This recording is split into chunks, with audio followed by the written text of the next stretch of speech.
गौतम बुद्ध ने 29 वर्ष की अवस्था में गृह त्याग कर दिया था। अब 29 साल की अवस्था में तो घर त्याग दिया, ठीक है, ये सबको पता है। और लगभग 30 योजन का सफर पूरा किया और अपने राज्य से दूर निकल गए। उसके बाद भटकते भटकते सबसे पहले गुरु अलार कलाम के पास पहुंचे, उनको अपना गुरु बनाया, उनसे दीक्षा ली। उसके बाद आगे बढ़े। और यहाँ पर ये बात नोट डाउन करने वाली बात है कि गुरु अलार कलाम जो थे वो सांख्य दर्शन के आचार्य थे और बुद्ध ने इनसे योग की शिक्षा ली थी, ठीक है, ये दोनों बातें नोट डाउन करनी है। उसके बाद जब इनके मन को संतुष्टि नहीं हुई, इनकी आत्मा मतलब तृप्त न हुई इनके ज्ञान से, तो फिर इन्होंने दूसरे गुरु का साथ पकड़ा। द्वितीय गुरु थे रामसुत, ठीक है, रामसुत भी रामपुत भी मिलता है। तो यहाँ पर भी इनसे भी दीक्षा लिया इन्होंने। इसके बाद भी इनको संतुष्टि नहीं हुई। इसी प्रकार ये 6 साल तक लगभग भ्रमण करते रहे, क्योंकि 29 साल से निकल गए और 6 साल तक इधर उधर भटकते रहे। तो इसके बाद जब गौतम बुद्ध अर्थात सिद्धार्थ को संतुष्टि नहीं मिली, तो ये इसी प्रकार टहलते रहे, विभिन्न प्रकार के गुरुओं से मिलते रहे। और फिर एक दिन नदी किनारे बैठे थे समाधिस्थ अवस्था में, तो इनके कानों में गांव की स्त्रियां जा रही थी बात करते हुए, संगीत गाते हुए, तो उसका स्वर पड़ा इनके कानों में कि वो क्या कह रही हैं। वो कह रही थी स्त्रियां, गीत गाते हुए जा रही थी, वीणा के तारों को इतना भी मत खींचो कि वह टूट जाए, और इतना भी ढीला मत छोड़ो कि संगीत ही उत्पन्न न हो। ये बात गौतम बुद्ध को जच गई, ठीक है, वो समझ गए कि क्या करना है। उसके बाद बैठे थे अपना समाधिस्थ अवस्था में। और यहाँ पर नोट डाउन करने वाली बात यह है, समाधिस्थ अवस्था में बैठे थे तो 35 वर्ष की अवस्था में बोध गया में निरंजना नदी के तट पर, ये बातें आपको लिखनी पड़ेंगी, बोध गया में निरंजना नदी के तट पर पीपल वृक्ष के नीचे बुद्ध को समाधिस्थ अवस्था में ज्ञान की प्राप्ति हुई, ठीक है।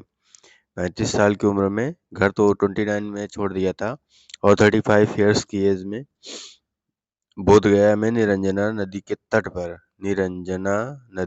पर पीपल वृक्ष के नीचे बुद्ध को ज्ञान की प्राप्ति हुई।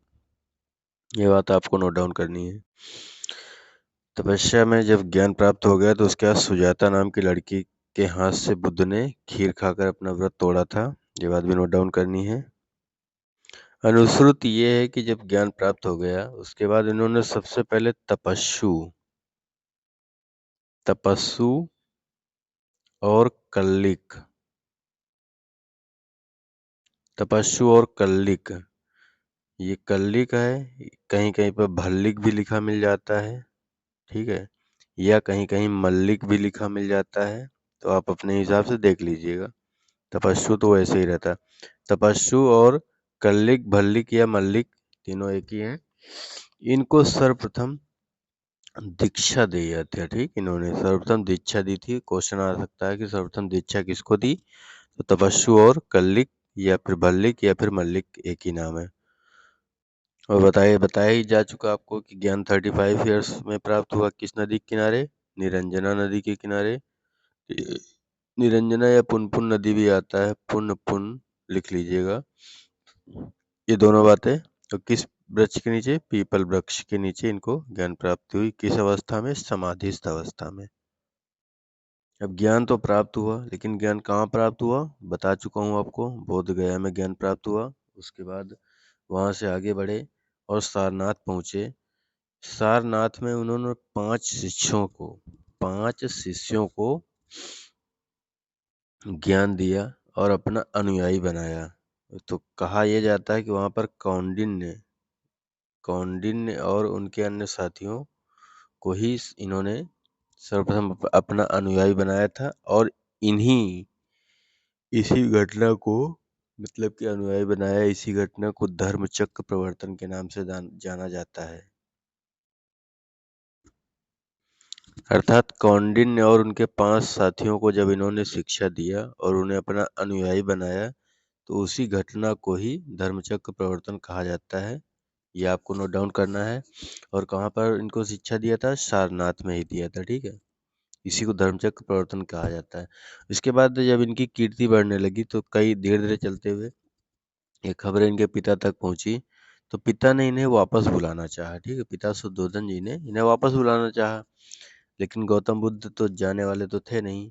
जो भी व्यक्ति इनके पास आता था इनके पिता का संदेशा लेकर के, वो खुद ही इनका अनुयायी बन जाता था, ठीक है।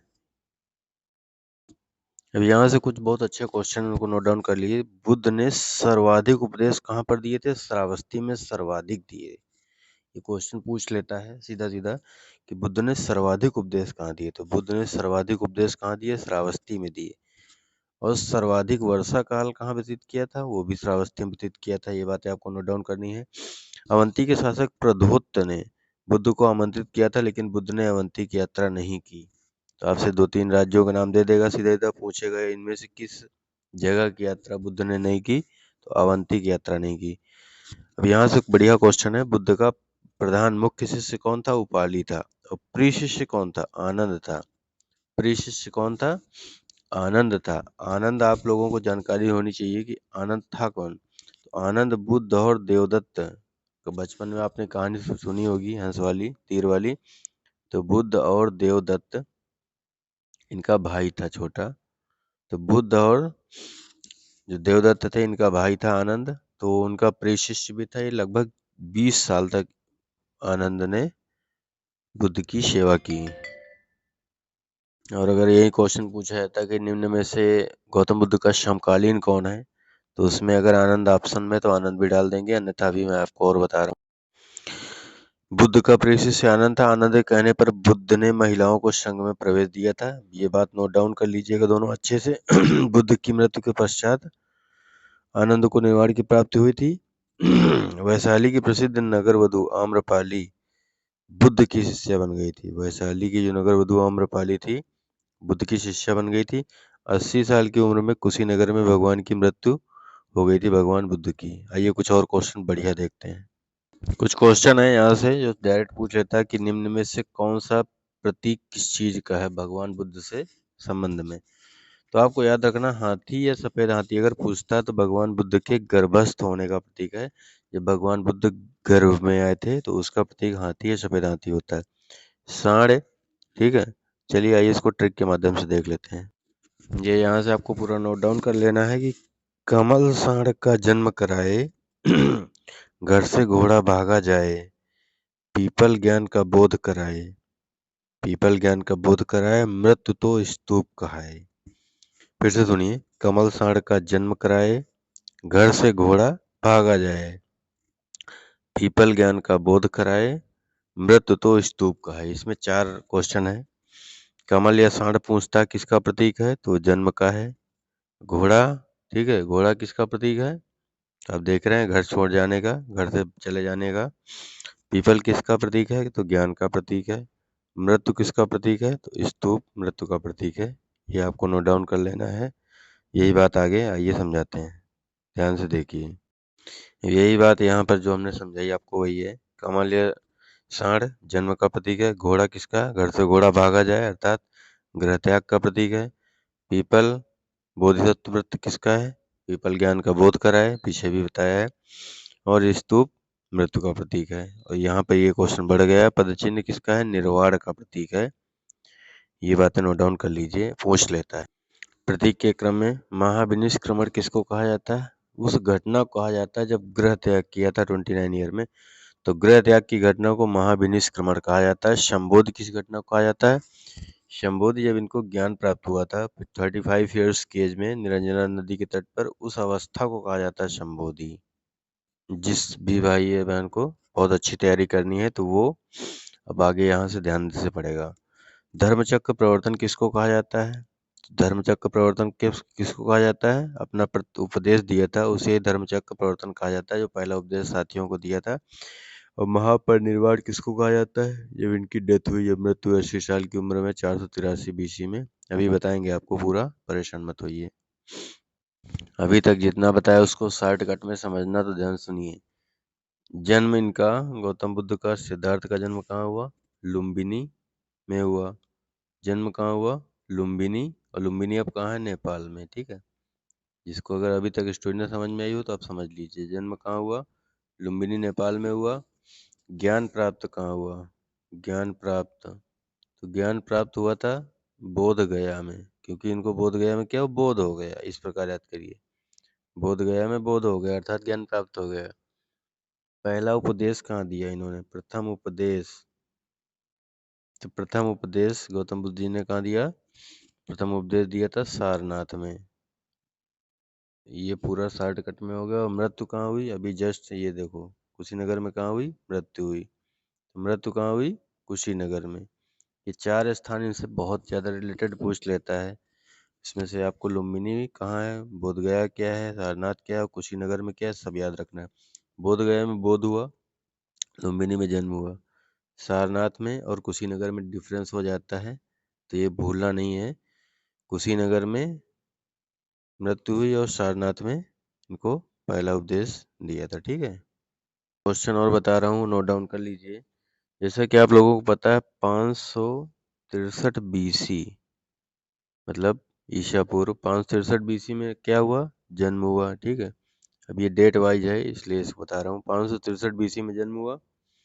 534 बीसी मतलब 534 ईसा पूर्व में ये राजमहल से बाहर निकले थे घूमने के लिए, सारथी के साथ जो निकले थे।